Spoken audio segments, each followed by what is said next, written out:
at, I mean, we've got a very small percentage. I've got the other young lady, she keeps emailing me asking me if there's class, and it doesn't show up anyway, so I don't know where she's at there. So, and at there. So I'm going to go ahead and talk a little bit about this set of slides here. Right here. Did I start the recording? Yeah, I started the recording. Okay, right there.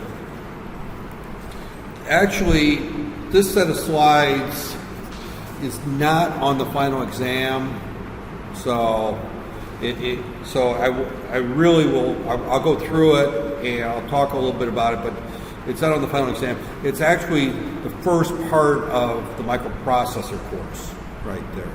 So really, this lecture today is kind of looking ahead where we're going. It's not part of, and you'll see real quickly what we're looking at is memory devices that there. And again, I'm back to the coaching book that there.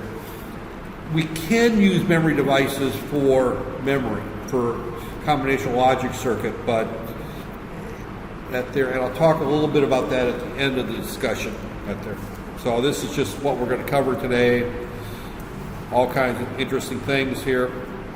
That there are a lot of topics, terminology, the difference between rewrite and read-only memory. This particular author, and probably because my nagging, there in this actually maybe from my slides, that they tend to use the word RAM and ROM a lot, and I prefer the terms rewrite and read-only memory. So these slides, having the Purdue influence, is kind of gone through and followed that. I've been harping about that terminology for the last 15 years. A few people are starting to listen. So since two of these authors are from the same university I'm from, evidently they must have heard my complaining that they used that there, but that there. We'll talk a little bit of various types of ROM, which again is a read-only memory, that their organization. And of course we're going back, we're using the word RAM as well here, which is another word for read-write memory. That there. Relative disadvantages of ROM, EEPROM, flash memory. That there. So I'm using test results. We won't get into test results. So we can store digital information on capacitors. Now capacitors are used in a particular type of memory called dynamic RAM, and we'll look at how that works in a minute. That there does this for high density and low power requirements. That there. So we store that there. And that slide kind of got thrown in there. Oh, that's still under terminology right here. Okay, what we're looking at here on this particular slide, and get my pen here out, is this here is part of the CPU right here. That's our microprocessor right here. We have main memory, which is we're going to talk about today, is the memory part of this. And then we have auxiliary mass storage, which can be magnetic, optical, or it can be flash, or it can be solid state memory. This is typically external to the computer system. So we're looking at a small computer system here. And when I talk about computer systems, I should point out that I consider a cell phone a computer. The common hand phone that you're using today is a computer system in its own right. Most of you are probably using Android phones right there. Apple is popular in the U.S. It's not as popular outside the U.S., mainly because they charge twice as much for half the quality. But there, hopefully this doesn't get back to, Steve Jobs isn't around anymore to yell at me. He's out there, but his company is very sue happy. Apple likes to sue people, but I don't have anything against Apple. They do some things better than anybody else, but they're not the most cost-effective solution to most computer or phone operations right there. I've owned Apple products. I love them, but I also won't pay the price for them today. But regardless, I consider a cell phone a computer system in its own right. An Android operating system is actually an offshoot of an older operating system called Linux. Linux is used on a lot of desktop computers. It's not very common in the common user market. It's very popular in the server market. A lot of that there. I've formatted some of my computers to Linux. I love Linux. It's a great operating system. Unfortunately, Quartus is not ported. Actually, Quartus is ported to Linux. The Silicon Lab software I use for the microprocessor and microcontroller course is not ported to Linux. You can get a version of Quartus for Linux, but Linux is a different operating system. It competes in the market with Windows. Well, I think everybody here who has a desktop computer probably has a Windows-based machine right there. But a cell phone is by itself, it is a computer system. So I complete that there. When we look at this in terms of the cell phone, typically this is all part here of a microcontroller. A microcontroller is a type of microprocessor that has the memory built into it right there, along with some I/O and some other things that there. External to the CPU or computer system, we have our auxiliary memory. In your cell phone, that it's usually going to be the flash memory built into the phone and the SD card you add to your phone. So here they talk about auxiliary mass storage. They say magnetic or optical. This is an older slide. That was back when the external memory was usually a hard drive.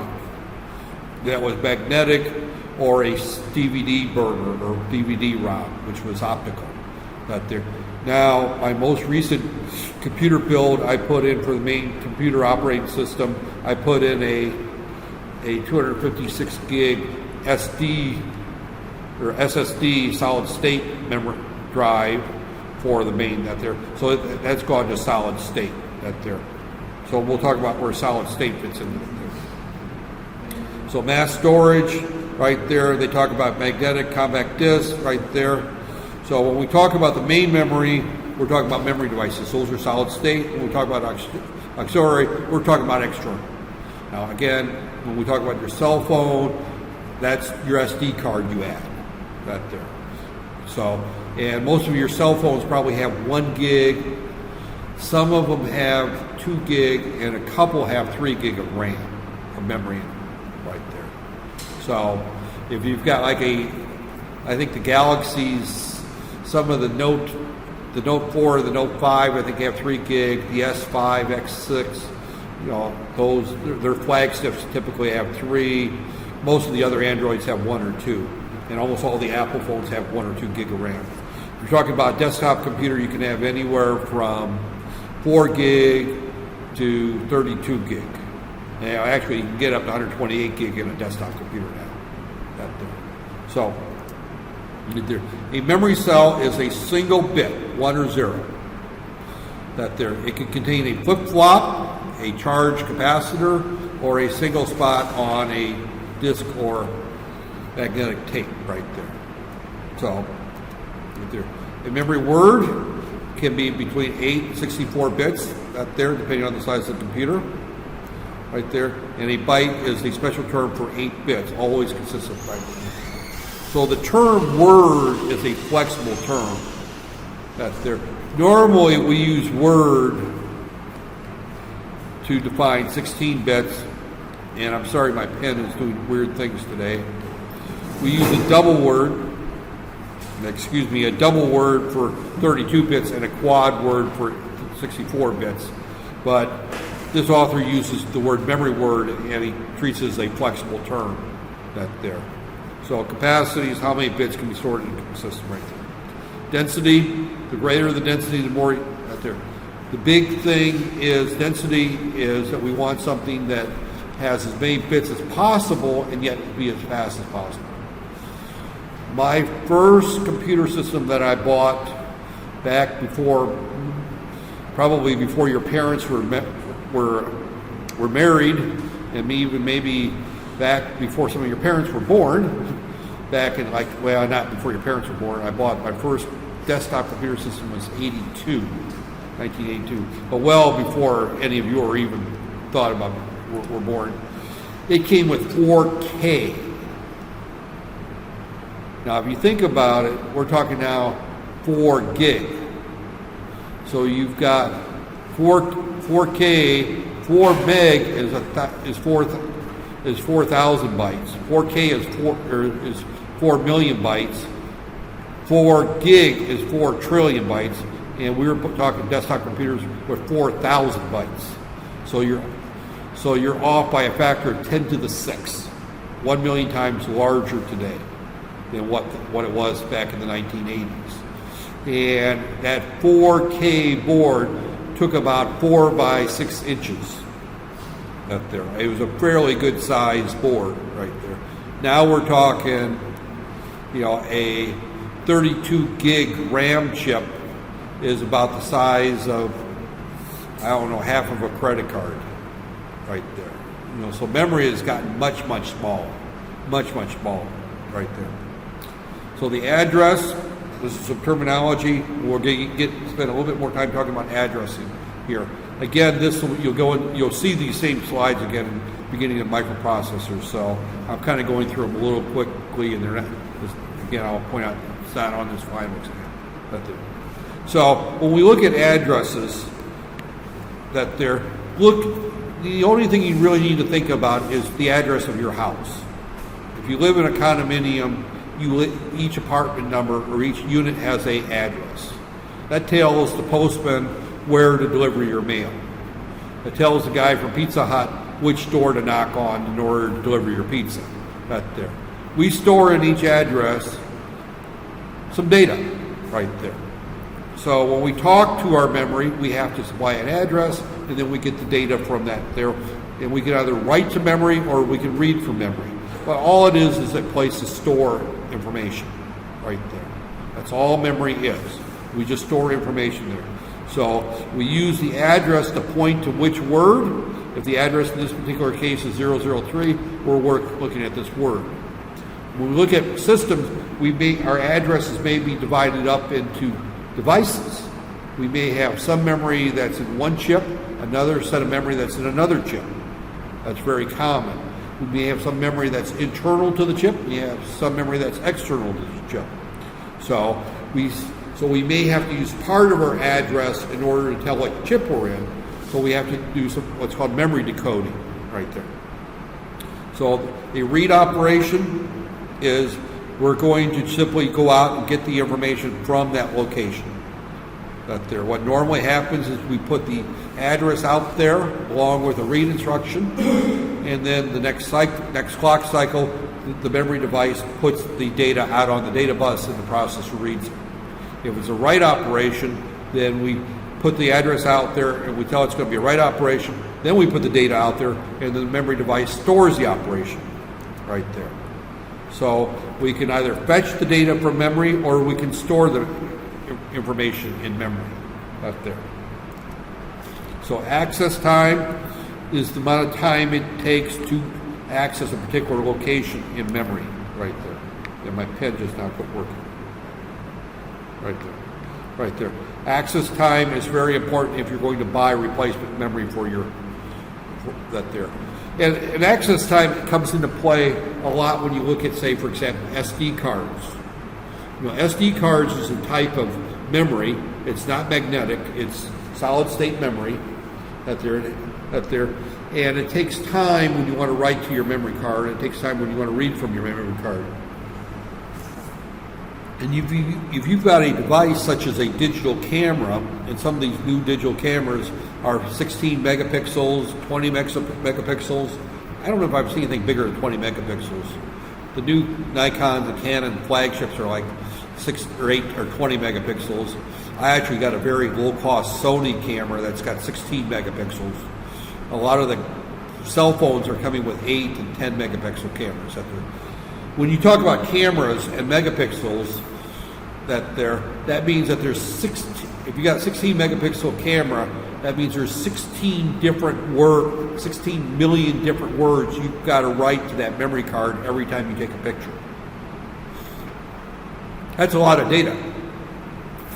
Because at 16 million pixels, and each pixel it's not an on or off. It's got color associated. It's got density associated. When we look at a pixel for a digital image, it's about a 10-bit word. There. So So we're writing a lot of memory. So the speed of our memory card does play into it. I've had cameras with the early days of digital cameras where I would take a picture and it was 4 or 5 seconds before I could take the next picture. Because it took that long to write the data from the previous picture to the card before it's ready to take the next picture. If you buy an inexpensive card with a large camera and you take 4 or 5 pictures in a row, all of a sudden you get a busy light signal on it there. Has anybody ever seen the busy signal I'm talking about? You're taking a picture, and all of a sudden the camera freezes up and it says busy. What it's doing is it's taking time to write that data to the camera, or to the memory card. Most modern digital cameras can take 3 or 4 pictures very quickly with the internal RAM in the camera, and then it starts in the background right into the memory card. But when you fill up the internal memory, then it's got to wait until the card, till it loads off to the card. Okay, volatile memory, and this is all terminology so it's fairly boring stuff, and the reason I'm going through it is because when you see it the second time, you might remember. The first time, you're not going to remember this, especially since I told you it wasn't on the file, right? You're going to walk out of here, and you're going to hit that erase button. Right there. And I expect you to. But when you hear me say it again, back in January, if you take the microprocessor course, then hopefully it sticks the second time. That there. Volatile memory means that you unplug it, the data is gone. Right there. You turn off your computer, everything that's in memory is gone. What's stored on the hard drive, what's stored on SD memory cards, what's stored on solid state memory drives is still there. That's non-volatile memory. Right there. But everything is in RAM. That document you spent 4 hours editing and you haven't saved it, and the power shuts cycles and shuts off is lost, right? Unless you had the hour, backup, turn on a Word to back it, to save it every 15 minutes or so. But whatever was in RAM is gone. That's volatile memory. Random access memory. I hate that name. That name is incorrect. As memory is physical location, it has no effect how long it takes to read or write. Access time is the same for any memory address. Most microprocessor semiconductor memories are random access. Random access is normally used, and this definition I agree with, is normally used for memory of this type right here, where you have an address and you put the address out there and I can access any word at a time, right there. Right there. So it's the same for any address in memory. A lot of people will use the term random access to refer to read-write memory, right there. This terminology is correct, right there. So all memory for the most part today is random access, right there. What is not random access are things such as tapes. Some hard drives are not random access because you go to the start and you read at one sector, and then you got to jump to the next sector where things are due, and you can read once. You have to read one byte at a time. Out there, but sequential access is the opposite of random access, and that's what you would find on tape drives. I've had computers in my lifetime that I had a cassette recorder where I would store my documents on. And I would rewind the tape to a particular tape number, and I'd hit the play button, and on the computer I would say load. And it would read the tape and load the document into the computer. Not very efficient by today's standards, but that's what we had back in the early 1980s, right there. The first Apple computer came out used a tape drive, right there. Disk drives were not common yet; they were very expensive. Right there. So tape drives were very, very common in the late 70s and the early 80s for computer systems. The disk drive came much later. Sequential access, I just mentioned that, where the access is not depending on the location. Sometimes you have to access it. It takes a while to access. Hard drives kind of follow that scenario, because when you look at a hard drive and here's a hard drive right here, and it's built into tracks. Most hard drives have 40 tracks on them right there. And each track contains some information, and then there's another track. And not all tracks have the equal number of information because the radius of this circle gets smaller as we get nearer to the center. But if my read-write head is here and I want data that's over here, I have to move the read-write head. I have to move the disk over to there, and I have to move the read-write head over. If the next location I want to read is right there, then I can read it immediately. So the access time varies depending on where our data is physically at on the hard drive. Most of you probably haven't done this, but one of the things that we used that was a very common thing probably about 5 years ago, and then it's now pretty much done by Windows in the background, is they would do what they call defragment a hard drive. And what that basically meant is that if we look at our data this way here, and this pen right here, is that here's a file here, and then part of the file is here, and then part of the file is over here, right there, and another part of the file is here. The computer would go through and it would take all this data and combine it into one section here to here, right here. And all these would be rewrote. It took several hours to defragment a hard drive. And the idea was to make the system more efficient because typically you would read one file and you would try to make that file continuous on the hard drive so that the read-write head didn't have to move all over the drive looking for it. And I've had hard drives that were fragmented all over the place and took forever. I tell it to defragment, go to bed, the next morning the hard drive's been defragged, and all of a sudden the computer's 3 times faster. Right there. Now Windows tends to do this in the background now. That was one of the improvements I think with Windows 7.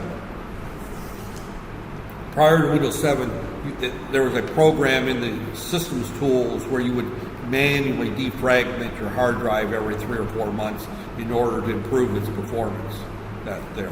And that goes back to this discussion that access times are far longer than random access there. So, read-write memory. This is what a lot of authors call RAM. Right there. RAM includes all memory that is not sequential there. So, they're finally changing over to the terminology I like. I mean, I've been teaching this for 30 years, and this is actually the first book that actually follows the right terminology. One of the reasons I like this, and it's only been this edition. I think it's probably not Greg. Greg's not smart enough. Probably Neil has probably fixed that right there. Neil's out there. But read-write memory is memory that you can read and write to it equally. You can write to it, read to it, right there. That is 75 to 80%, probably about 90%, 95% of the memory that you will find in your desktop computer.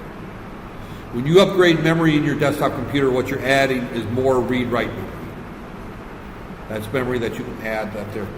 The opposite of that is read-only memory, which is ROM. That there. And ROM is usually used to contain on a desktop computer your BIOS. On your cell phone, it will contain the Android operating system right there. So you got read-write memory and read-only memory. Now, depending on the application, the mix between read-only and read-write memory can vary greatly. If we're talking about an embedded system, such as a washing machine that has a microprocessor control, system. In other words, our washing machine is controlled by a microprocessor. It's got a keypad, and it's got an LCD display on it. So it's got a microprocessor that there. It's probably going to be about 99% or 95% read-only memory. That there. If you're talking about your desktop computer, it's going to be about 95% read-write memory, right there. So it depends on the application which one you have more at there. I live in the embedded world. I don't live in the desktop computing world so much. So I work with typically systems that have a lot of read-write or read-only memory. And the amount of read-write memory is small. For example, if you look at an 8051 microcontroller, it only accesses 256 bytes. We're not talking kbytes, we're not talking megabytes, we're not talking gigabytes, we're talking bytes. That's all it needs. That's all it needs for its application. Everything else is stored in the ROM. Because when we're writing code for an 8051, we're usually talking to the embedded system that it does one thing only. It controls that washing machine. And it needs a few bytes to keep track of what cycle it's in, how long it's been in that cycle, to those types of things. Same thing with a gasoline or a petrol pump. You got a pump that pumps petrol at your local petrol station. It's controlled by a microprocessor or microcontroller. It only needs a few bytes of memory to store how much gasoline you bought, the cost, and to calculate the price, and those types of things. Everything else is program memory. Right there. You talk about your cell phone, it needs a lot of RAM because you're constantly changing data as you're loading programs, taking programs off, you're doing all kinds of stuff on your cell phone out there, so you're typically putting a lot of out there. Now your cell phone actually uses a lot of, it's called flash memory, so it's actually a form of read-only memory that you can erase and erase. It's more like your hard drive. Because if you store 30 applications on your hand phone, they're not going to be stored in the 1 or 2 gig of RAM. They're going to be stored in that 32 gig or 16 gig of flash memory in the phone. And I think some of the smaller phones only have 8 gig. Some of the older small phones have 4 gig of flash memory in them. Most today have 8 to 16 gig. A few have 32 gig of flash memory right there. And then when you get into the big flagship phones that don't have the SD cards, then they may have 64 gig. And I think Apple's top dog has 128 gig. Right there. But read-only memory and read-only memory and read-write memory are the two basic types. Some authors will call that RAM and ROM. I prefer this notation right there. Static memory devices. These are types of memories that you don't have to refresh it. It stores the data on a flip-flop. Right there. Dynamic. The data is stored on a capacitor, and you have to constantly go back and recharge that capacitor. So they call that a refresh operation. This type of memory tends to be much higher density, right there. This type tends to be very low density and very low power, right there. This type of memory is usually much faster than this type of memory. Right there. So depending on the application, which ones, most desktop computers are about 90% dynamic memory devices, and there's some memory built onto the motherboard or inside the processor they call cache memory that's static RAM, right there. So they mix them up there. The main memory is what the computer is currently working on. That's where your program is, and that's your normal working memory. Cache memory, I mentioned, is normally static, physically located in the CPU. Sometimes it could be on the motherboard, or it could be in both. This is usually high-speed, static RAM or static read-write memory that's located, if it's on the motherboard, very close to the processor, so it's very, very fast, right there. Where the bulk of the memory is in the memory modules on the motherboard, right there. So auxiliary memory, again, we've talked about that. It's much, yeah.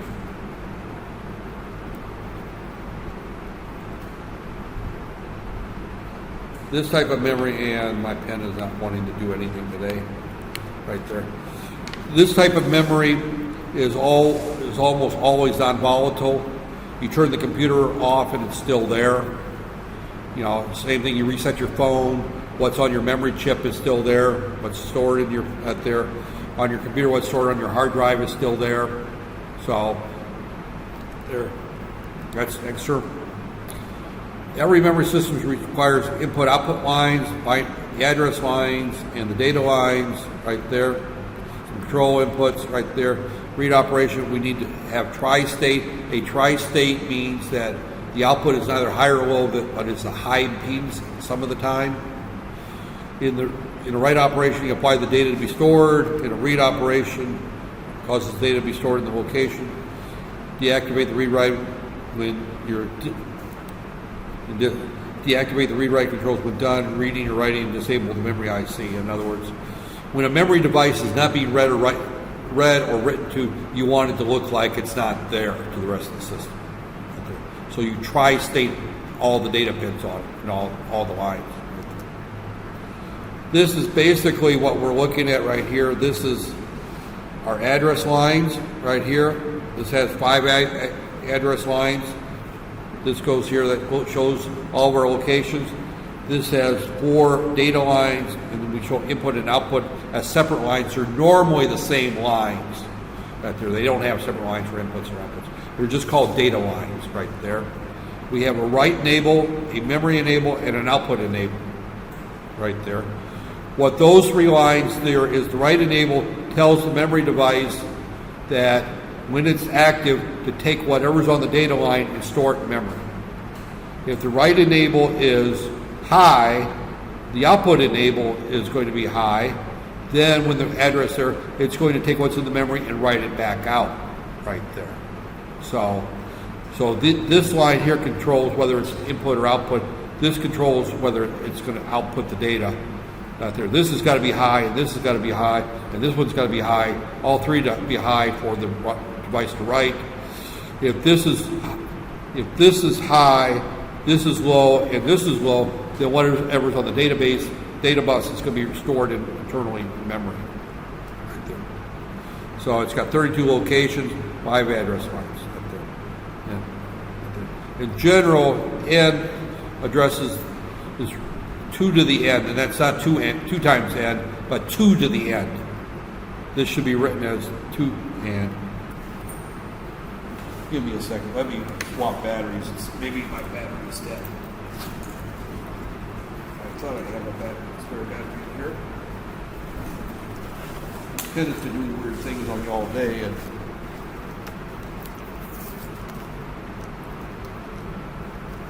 I carry spare batteries for this purpose. I thought I changed the battery not too long ago. These are hard batteries to get. That's why I'm kind of stingy with them. They're 4As. 4A batteries aren't sold everywhere.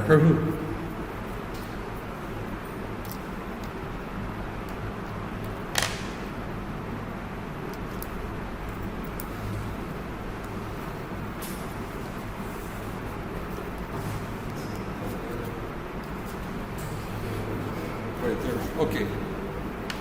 So, yeah, 2 to the n right there is what that should be. So this has got 5 address lines, A0 through A4. So this will address 32 memory locations right there. And this happens to be a 32 by 4. It's a pretty small chip. I mean, they don't make them that small. This is just for right there. And this just kind of goes through the explanation. The write not enable is activated to allow the memory to store data. The overline bar means that it's an active low right there. The output is enabled to tell it that it's okay to output the data right there. This is the normal configuration that we would see. We have 3 buses. Again, in the microprocessor course, we'll go into a lot more detail on this. The address bus has the address.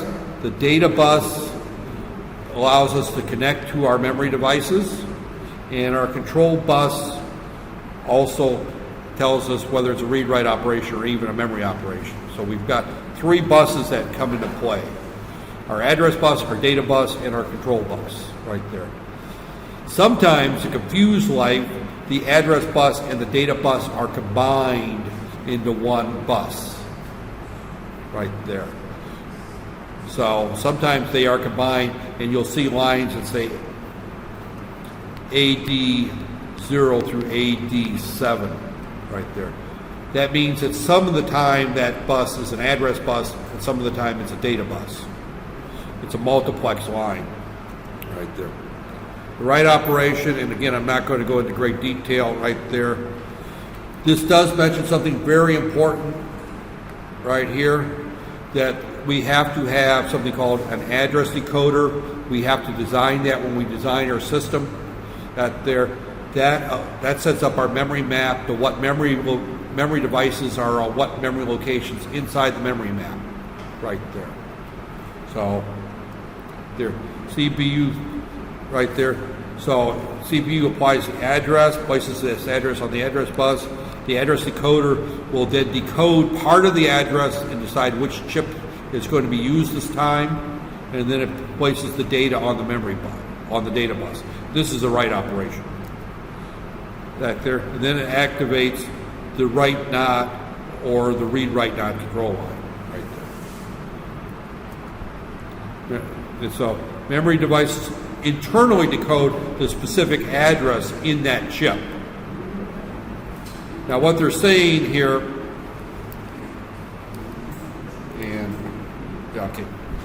what they're saying is that I may have two different memory devices being used, and I may have some address lines going here, some address lines going here, and some of the address lines are going to my decoder right here. This is a decoder right here, and this is going to say whether it's this chip or this chip. This chip right here. And this goes to the chip select not line, chip select not line right there. This should be chip select right there. So that's what the address decoder does, is it determines which chip is going to be used, and then these address lines find the location within that chip right there. And the easiest way to look at it is the address, the decoding part is deciding what building you're in if you're in a condo complex. You have to select which building, then which floor, and then which apartment right there. So that's what we get into when we look at there. So then the data is then transferred onto the selector, into the selected memory location. The read operation works very similar. Supplies the address, places on the address bus. The address decoder then determines which chip we're going to go to, and then the CPU activates the read write line or the right there, and then it internally decodes the address and places the data from the chip onto the data bus. Notice that everything's written to the data bus, so if you're not selected, those pins have to be tri-stated on any device. In a microprocessor system, everything is connected to the data bus right there. So again, the address line is unidirectional. It only comes from the CPU out. So that's the only one that can select the address right there. The data bus is bidirectional. So read, write memory can write to the data bus. Read only memory can only write to the data bus. It won't read the data bus right there. So that there, and the control signals are typically also unidirectional. They only come from the CPU out. So the only lines that are bidirectional are the data bus right there. Those are the only ones you got data that goes back and forth right there. So that's where the handoff occurs, is on those 8 lines, 16 lines, 32 lines, 64 lines, depending on how big your data bus is. If you're looking at an i5, i3 processor, it's probably going to be 64 bits today. If you're looking at a ARM processor inside your cell phone, it's probably going to be 32 bits. If you're looking at an 8-bit microcontroller like the 8051 or the PIC, it's probably only 8 bits. It depends on what type of processor you have, how big the data bus is. And actually, when we talk about processors, the size of the data bus is what we talk about usually when we say something's a 16-bit processor or a 32-bit processor or a 64-bit processor. We're talking the size of the data bus. The bigger the data bus, the more information we can exchange per clock cycle. So the faster, the larger processors tend to have larger data buses. You look at it in terms of lanes on a highway. You have a 4-lane highway, you have a 2-lane highway, you have a 6-lane highway. I've seen some 8-lane highways in Chicago. I don't think I've seen any 8-lane highways here, where you have 4 lanes going each way. But I know in New York City, Los Angeles, Chicago, some of the large cities in the U.S., they have 8 main highways right there. So I remember growing up, 4 lanes were the biggest you ever saw. There. So read-only, it's designed to hold the data that a permitter will not change frequently. Right there, some ROMs cannot have their change once they're programmed. Others can be erased programming. Right there. Back in the old days of programming, we had ROM chips that we could put under a UV light to erase them and reprogram them. We had one-time. You'll see the term OTP. OTP means one-time programmable. It's got fuses internally. You blow the fuse, and that programs that bit to a 0 or a 1, depending on the configuration. Most ROMs today are flash memories and can be reprogrammed multiple times. Right there.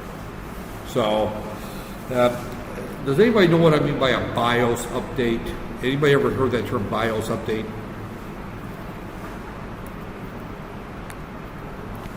BIOS update. Right there. A BIOS is basic input, output system, right there. That is the chip on your motherboard that contains the configuration of that motherboard and how that motherboard is set up to operate, right there. It's the ROM chip for that particular motherboard when you buy it. It's also that there, and it's pre-programmed at the factory. When you buy a motherboard, and then you stick your CPU in, you stick your memory, you stick in your graphics card, you plug in your hard drives and everything else that makes your computer system. Well, this basic operating system, that's the BIOS, they call that. That's the ROM on that motherboard that's going to tell it how that computer is going to operate.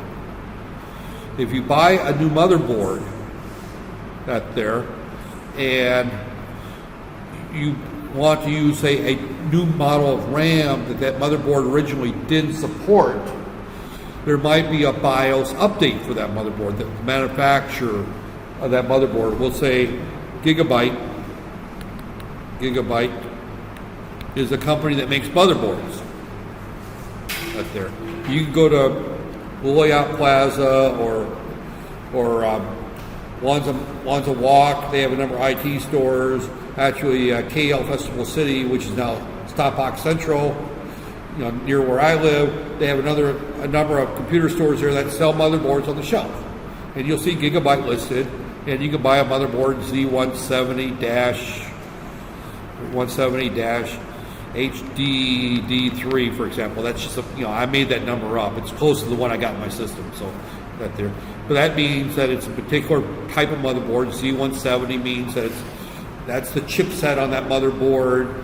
HD-D3 means it takes DDR3 memory instead of DDR3. HDDR3 takes DDR3 memory versus DDR4 memory, right there. And there's that motherboard right there. And I can go to Gigabyte's website and I can look for a BIOS update for that motherboard right there.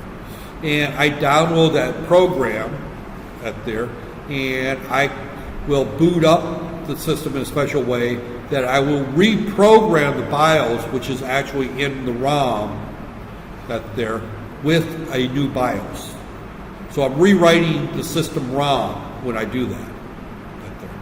Now you don't do that unless there's a problem. When you do that, when you know there's not going to be a power failure or something else, because if it gets halfway done and crashes, you've just ruined a motherboard. Another thing people could do, which is not an uncommon thing, you'll hear the term root your hand phone. Has anybody ever heard that term? You're shaking your head. Root your hand phone means that you go in there and you replace the hardware or the system program in your hand phone with a new program. So now instead of running the Samsung operating system, Android 5 or Android 4, you're running a different version of Android, and you've wiped out the old right there. Sometimes your hand phones will update the BIOS on their own, you know, or update the system ROM on their own. Ever have a system? Ever have your hand phone do an system update where it goes through it, it downloads that there. It's pretty much done in the background. You don't do it manually. It happens, but you can go from Android 4.1 to say 5.0. You know, certain hand phones will, if they're supported by the manufacturer, Samsung or LG will release a update to the new version of Android right there. So it does an update. Apple's also do the same thing. You can go from iOS 8 to iOS 9 to iOS 9.1. That's updating. You're updating the ROM in the system right there. So again, some ROMs cannot have their data changed at all once in program. Those are OTPs. Others can be erased and programmed as often as desired. So most ROM chips today can be erased and reprogrammed right there.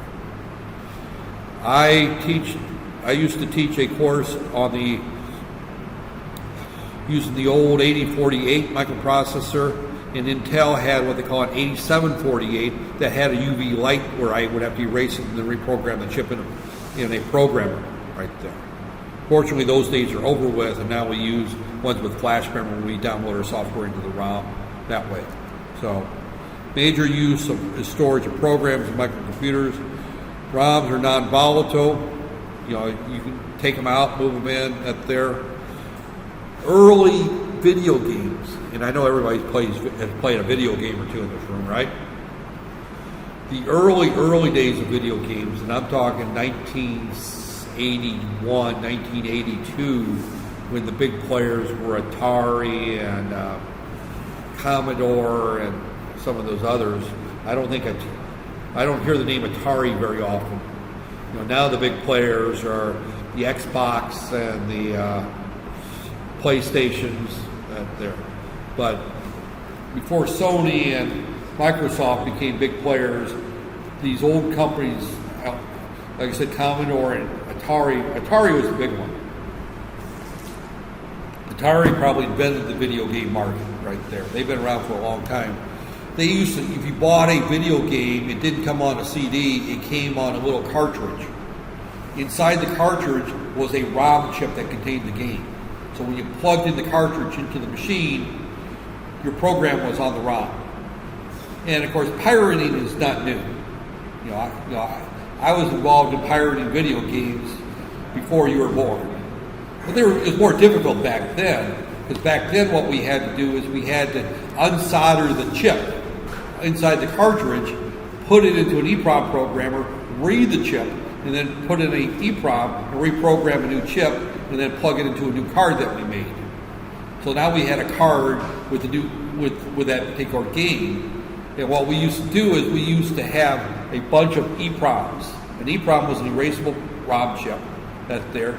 And we had a particular board that we designed when I was at Magnavox that had a little socket that we could open and close and put the chips in easily. And we had a little box full of all of our video games that we pirated from other people. So pirating was more difficult back in those days. Well, nowadays you go to Thailand Street or what's the place? I don't. It's probably now everybody downloads it all off the BitTorrents off the internet. But a few years back, everybody went to MB Plaza. I think it was the place where people used to go and buy pirated software. Right there. Back then, there was a lot more work. We had to actually unsolder the chips, make a copy of the chip, solder the chip back in, and once we made the copy of the chip, we could make more copies of the chip. So that tells you how the technology has also made pirating more. And the only people that pirated video games back then were the engineering types. The average grade school student, your middle or what do you call it, secondary age student wasn't using pirated games unless your dad was a computer geek, because the average household didn't have an EEPROM program running out there. So it's really limited to those of people either at the universities or people that work in industries that had access to EEPROM programmers and readers out there. So, but those were the days that, and those were actually OTPs, but then we would put them into programmable chips right there. So a typical ROM looks like this. This has 8, this is by 8, this has got showing 4 address lines to it, that there, and the data is stored right here. Now you could use this as, say, for example, a 5-input combination logic with 8 different inputs. And that was actually an early use of doing that for proms, right there, was to use it for combination logic, right there. That's next week's lecture. My last lecture, we'll talk about programmable logic, that there. So, that there. So again, I'm going to kind of skip over that there. The internal has 4 parts: register array, the address encoder, the output buffers, right there. And again, we're not going to get into that particular ugly drawing right there. This is the timing. We'll get into the timing next semester, right there. Squeezing away there. So mass programmable ROMs are ones that when you manufacture them, that the program is already stored in them at the time of manufacture. That there. So mass programmable, those are the cheapest, but you can never change the code. Once you put it in the mask, it's there forever. That there. Very precise, expensive, that they're economically only when many ROMs are being made with exactly the same information. So you only use the mask if you're going to be making a couple million. Right there. The more common type of the one-time programmable are the ones with the fuse I talked about, and you blow the fuse to program it. Once you blow the fuse, you can't ever put it back. So these are OTPs, right? They're often referred to as one-time programmable. The mask is non-programmable. You never program it. You buy it from the factory with your program in there.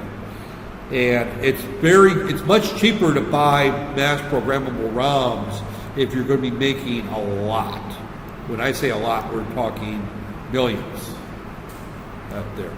Somebody such as Apple might use that, Samsung might use them, some of these people for some of their code that there, where you're going to be making a lot of the same.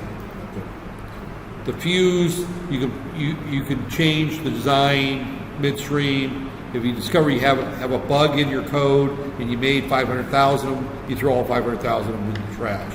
The OTPs, you just change your code, and from then on, all the ones you programmed, you throw in the trash. The EEPROM, and this is talking about the old style EEPROM, which you can't find anymore. It has a little window on it where you erase the chip by putting it underneath an ultraviolet light. That's what I started with, was the erasable types like that. UVs is that the erase takes about 20 minutes. It erases the entire chip. It's not used very often. You also have the electronically erasables, the double EEPROMs. Those are very common today. Those are used. Internal process storing the data is quite slow, but we're talking 30 seconds, 40 seconds, not very long. That's typically, if you use, like in the microprocessor, microcontroller course, you'll be using the 8051, which uses the double EEPROM type programming technique. You don't have to take the chip out. It's all done through a programming cable to the board there. And it's very, very easy there. So flash means that it's very, very quick, very fast, right there. Like a simple cell transistor, its cost is less than, it's much cheaper. If you look at right here, the flash, actually, you reprogram the whole chip, the EEPROM, and these are the mass PROM and PROMs. These are the cheapest if you have large quantities. The double EEPROMs are typically used for programmable logic and those types of things up there. And this is the flash memory right there, and command codes, and I'm going to kind of skip over here. I'm kind of winding up these last slides. I'm not really that interested in going through that there, the timing, flash, NOR flash up there, NAND flash. These are different types of, and this is getting more into the electronics of the chip, which we won't ever get into. Especially here, unless you're designing memory devices, you're not going to get into this discussion. Right there. Most common ROMs, embedded microcontrollers. This is where I use it a lot. This is the embedded, up, right there. Transfer right there. Proms, again, we talk about right there, bootstrap memory. This is another term. I talked about BIOS. This is another term. It's called the bootstrap memory, telling it how the computer should boot up. Right there, you'll hear that term. Small program stored in ROM loads the operating system from that programs from that storage. This is what tells the computer to go out to the operating system, look for Windows, and load Windows up. Right there. So it's called the bootstrap memory is the right term. BIOS is actually the term that's used more commonly. But that's what tells the processor how to boot up the program, the computer system. They call it the bootstrap. I call it the BIOS. It tells it how many hard drives there are, what type of memory it has, where to boot from, what memory devices. That's the bootstrap or the BIOS right there.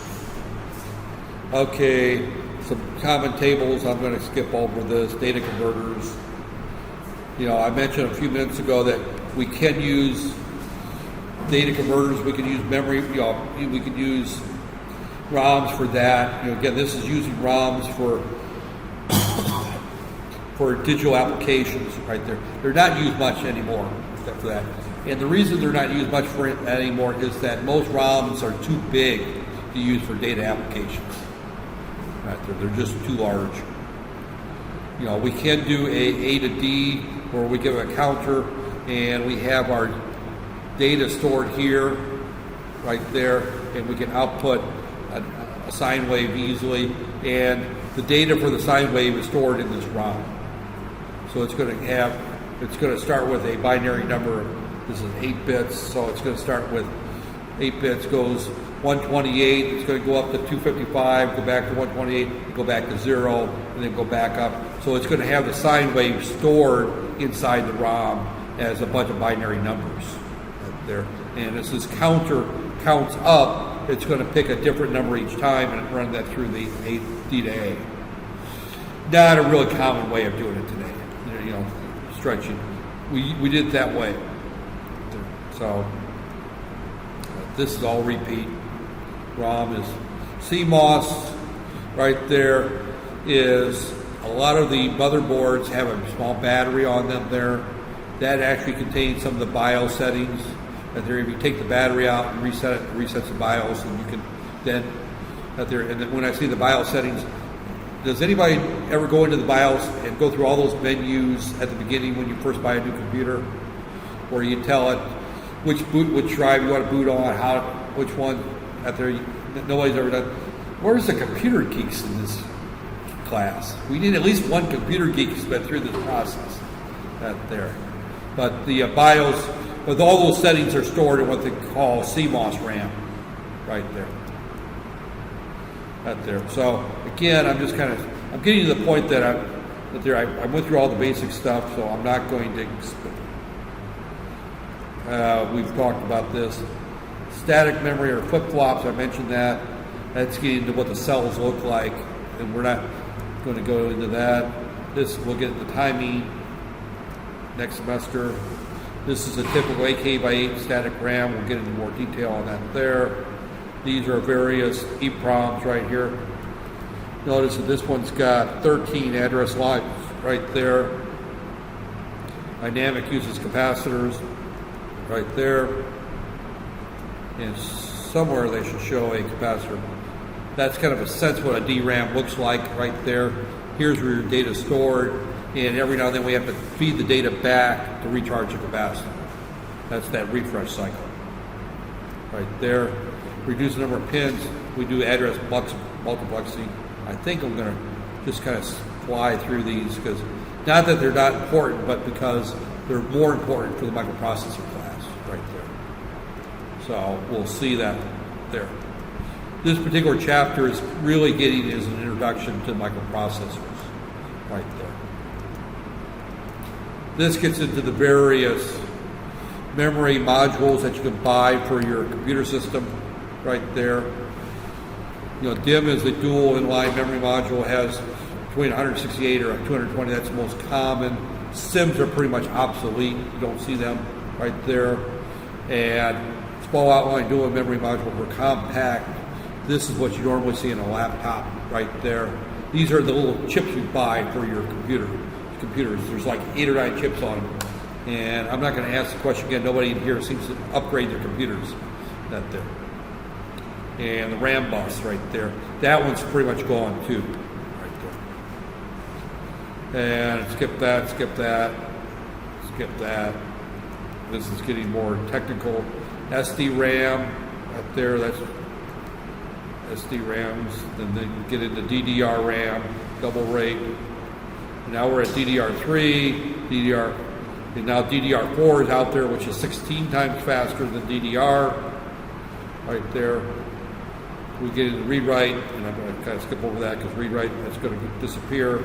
I talked a little bit about the head earlier. Right here. This is what I talked about. This is the laser, that's that head. This is the disk. They cut it away. This moves in and out, right there. And the data is stored on top and bottom, right there. That's magnetic storage right there. So, and this gets into more of what we'll talk about when we talk about our various memory chips, where here we talk about, here we've got 10-bit address bus, and we've got our 8 address lines up there. And this gets into our memory decoding. We'll get a lot more into that detail. I think, let me just kind of go through these slides, make sure there's nothing I missed. We'll talk about first in, first out memory. That's our stack. Circular buffers, we won't talk about that. We'll talk about this. Kind of, I think you're going to watch, that's everything I'm going to cover in that chapter. And as I said, I'm going to put this recording up.